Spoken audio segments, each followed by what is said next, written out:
Эфирда хабарлар программасы исәнмесез, студияда Адилия Бирханова. Бүген зәйлелер бар ил халкы белән бер рәттән Россия Федерациясы президентын сайлауга киреште. Билгеле булганча, сәяси вакыйга бу юлы 3 көн 15, 16, 17 мартта үтә. Сайлау участоклары ни дәрәҗәдә әзер? Бу хакта тулырак киләсе сюжетта.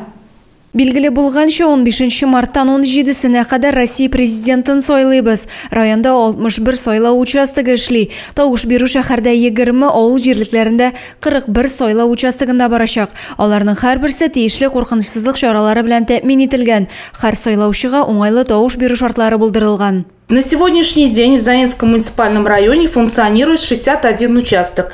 20 участков у нас в городе, 41 участок избирательный у нас находится в Заинском муниципальном районе, это в сельских местности. Все участки избирательные готовы к избирательному процессу. Үз участокларына килә алмаучы физик мөмкинлекләре чикле кешеләр сайлау комиссиясын бу хакта алдан ук исәтеп куярга тиешләр. Бу очракта тавыш бирү иде оештырылачак. Для этого нужно сообщить или на избирательный участок, можно сообщить своим соседям, родственникам, чтобы они вашу информацию донесли до того избирательного участка, где вы закреплены. С 17 числа до 14:00 принимаются такие заявки. Это в последний день тоже мы принимаем и выходим по этим заявкам для того, чтобы каждый гражданин мог отдать свой голос. Сайлауларга тәүге тапкыр килүчеләргә исә истәлекле бүләкләр каралган. Зәйлеләрне 3 көн дәвамында иртәнге сәгать 8-дән кичке 8-гә кадәр сайлау участокларында көтәләр. Адилия Бирханова, Максим Майоров, Александр Тимофеев, Зей хәбәрләре. Зәйлеләр билгеле участокларга барып, илнең булачак президенты өчен үзләренең тавышларын бирделәр. Араларында гаиләләре белән дә сайлауда катнашучылар бар. Зейдә яшәүче Әхмәтҗановлар гаиләсе дә иртәдән сайлау участогына килеп үзләренең тавышларын бирделәр. Сайлауларга гаилә белән йөрү аларда күркәм традиция. Күп балалы гаилә буларак илебез киләчәген кайгырту безнең бурыч дигән фикердә алар. Biz bugün bütün ailemiz bilen saylağa kildik. Biz bu saylalardan barısı əbət günə kütəbiz. Aldağı günlərdə barısı əbət bolsun. Bizim bağlarımız için, ailemiz için barısı da əbət olur ola bilsin. Aygül bilen Ayrat Әхмәтҗановларның уллары Салаватка 18 яшь тулган. Беренче тапкыр мөһим вакыйгада катнаша. Мин бүген беренче тапкыр сайларга килдем. Бердәм тавыш биргәннән соң Әхмәтҗановлар гаилә белән сайлыйбыз дигән беләзеккә дә ия булдылар. Бу беләзек гаилә белән сайлауга килүчеләргә бирелә. Ул музей, кинотеатрда, без сарайында һәм мәдәни чараларда бушлай катнашу мөмкинлеге бирә. 14-48 сайлау участогында бәйрәм рухы иде. Үзләренең гражданлык бурычларын үтәргә килүчеләрне җылы каршы алып, студентлар ямьле чыгышларын бүләк иттеләр. Адилия Бирханова, Юлия Казамарова, Зей хәбәрләре. Зейдә иртәнге сәгать 8-дән сайлау участоклары үз ишекләрен ачты. Халык эшкә барганчы сайлауларда тавыш бирергә ашыкты.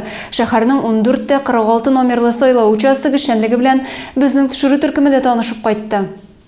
Зейнең 6-нчы мәктәбендә 2, 14-46 һәм 14-47 сайлау участоклары урнашкан. Биредә иртәнге сәгатьләрдән үк җанлылык хакимлек итә.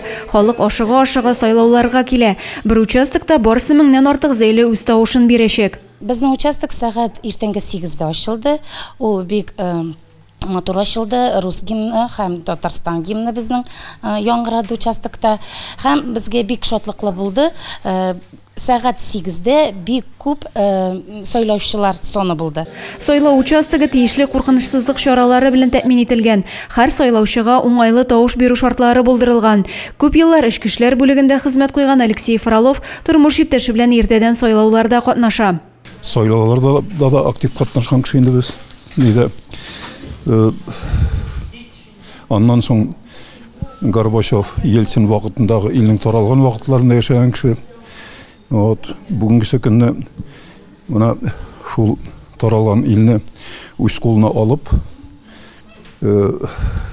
шушындай яшәргә рәхәт Россия сагын кеше өчен тавышымны бирдем. Дөньяда тоже тынычлык булырга тиеш. Бездә генә түгел, бөтен дөньяда, бөтен илләрдә.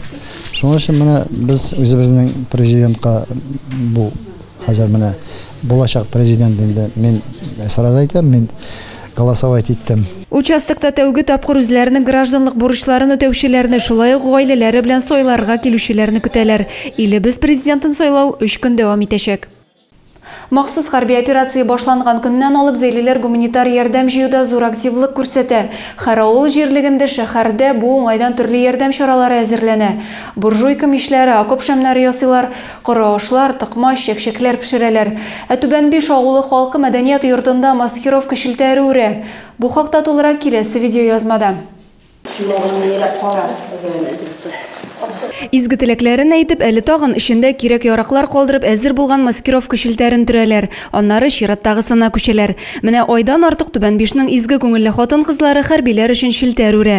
Иң мөһиме шунда, алар бу гамәлне кемдер әйткәнгә түгел, ә күңел кушканга башкара. Безнең малайлар горячий точкага гуманитарный помощь белән барып кайтканнан соң, алар кайтып сөйләгәч, без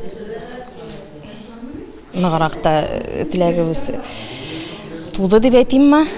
Безнең ир-егетләребезне сорадык. Безгә ясарга стойка, алар сразу ясады. И тотындык инде. Бердәм көч белән 22 маскировка шелтәре үргәннәр инде. Хәрбиләр сорауы буенча япмаларның 3-6 үлчәмле зурларын да әзерләгәннәр. Аларның кулларына күзе иярми, берсе кисә, икенчесе үрә, ә бер көндә бер шелтәр үрүләре бары тик хөрмәткә һәм ихтирамга лаек. Дус, тату, шул кадәр яхшы отношениедә монда. Менә монда бер хатынның малае теге якта служить итә, шунда нидә суда. Аның хәлләрен сорыйбыз, ул җигет нәрсә звонит иткән, аны сораштырабыз. Сугыштагы авылдашларыбызга әзрәк ярдәм булсын дип киләбез инде. Тизрәк сугышны бетерсеннәр дип, алар исән сау кайтсыннар дигән ният белән киләбез шунда. Беренче көннән берле йөрибез. От души дөресен генә әйткәндә, безнең булышасы килә. Алар тизрәк әйләнеп кайтсыннар, исән сау булсыннар дип. Илебез язмышына битараф булмаган райондашларның кулдан килгәнчә егетләргә ярдәм итәргә тырышуы зур сөенеч. Маскировка шелтәрләре кемнең дә булса гомерен саклап кала икән, икеләтә куаныч. Адилә Борханова, Юлия Казамарова, Зей хәбәрләре. Ел башында Мәскәүдә Россия йөрәге халыкара күргәзмә форумында гаилә утын кабыздылар. Ул илебез төбәкләре буйлап йөри. Республиканың төрле шәһәр районнарында үрнәк гаиләләргә бирелә. Түбән Кама шәһәреннән аны Зейнең Әхмәтҗановлар гаиләсе алып кайтты. Утлы капсула безнең районда булганнан соң Лениногорскиның күп балалы гаиләсенә тапшырдылар. Бу уңайдан Зейнең Загыз бүлегендә чара узды. Зейнең 3 пары бергә гомер итүләренең түгәрәк юбилейларын билгеләп үтте. Роза һәм Борис Таймасовларның бергә яшәүләренә 45 ел. Аларның кызлары Альбина һәм кияүләре Юрий үзләренең көмеш туйларын билгели. Ә аларның балалары Аделина да сөйгән Алексей белән 5 ел элек гаилә корганнар. Бергә гомер итүче парларны һәр кайсы тәбрикләде. Күркәм гаиләләр районның мактаулы юбилярлары китабына кертелде. Алар никахлашу йортының махсус юбилей таныклыклары белән бүләкләнделәр. Объявляю вас самфировыми юбилярами. Мотор чара ил буйлап сәяхәткә чыккан гаилә учагы капсуласын Лениногорск районыннан күп балалы Лобановлар гаиләсенә тапшыру белән тәмамланды. Бу 45 ел бергә гомер итүче Таймасовларга yüklәнде. Для нас семья — это самая большая ценность в жизни, которая нам придает силы, чтобы двигаться вперед. И мы гордимся тем, что нам доверили такую частичку семейного очага передать Лениногорскому муниципальному району. Очень приятно, что наша семья была выбрана в качестве представителей Лениногорского района. Вот. Для нас это трепетно и важно принять капсулу семейного очага, тем более, что огонь зажженный от лампады великих святых Петре и Февронии, который является образцом, наверное, для подражания всех семей. Исегезгә төшерәбез, гаилә ел кысаларында бу утны Россия йөрәге күргәзмә форумына гаиләнең изге яклаучылары Петр һәм Февронияның туган ягы булган Муромнан алып килделәр. Адилә Борханова, Юлия Казамарова, Зей хәбәрләре. Православие динен тотучыларның 18 марттан олы уразалары башлана. Ул 5 майга кадәр, ягъни зур бәйрәм Пасхага кадәр дәвам итәчәк. Хәзер исә май чабу атнасы бара. Атнаның соңгы көнендә христианнар бер-берсеннән гафу сорап, кунакка йөри һәм тәмле ашлар белән сыйлана. Православие динендәгеләрнең май чабу Масленица атнасы бара. Аның соңгы көне Прушти, ягъни кичерешү көне. Ә дүшәмбедән олы ураза башлана. Уразага керер алдыннан кешеләр иң беренче бер-берсеннән гафу үтенергә, кичерүләрен сорарга тиешләр. Вступая в Великий пост, мы подходим к прощенному воскресению, да, когда друг у друга спрашиваем прощения за свои грехи, да, кто кого-либо обидел, чтобы вступить в Великий пост, как бы уже так с чистой душой. Бу якшәмбедә чиркәүдә литургия узачак. Шулай ук махсус кичерешу чины үткәрелә. Руханилар һәм чиркәүгә йөрүчеләр бөек уразага чиста күңел белән керү өчен бер-берсеннән гафу үтенәләр. Соңыннан күңелле атна 40 көнлек ураза белән алмаша. Шуның белән бүгенгә хәбәрләр чыгарылышы тәмам. Мин сезнең белән сау булышам. Исән-имин булыгыз.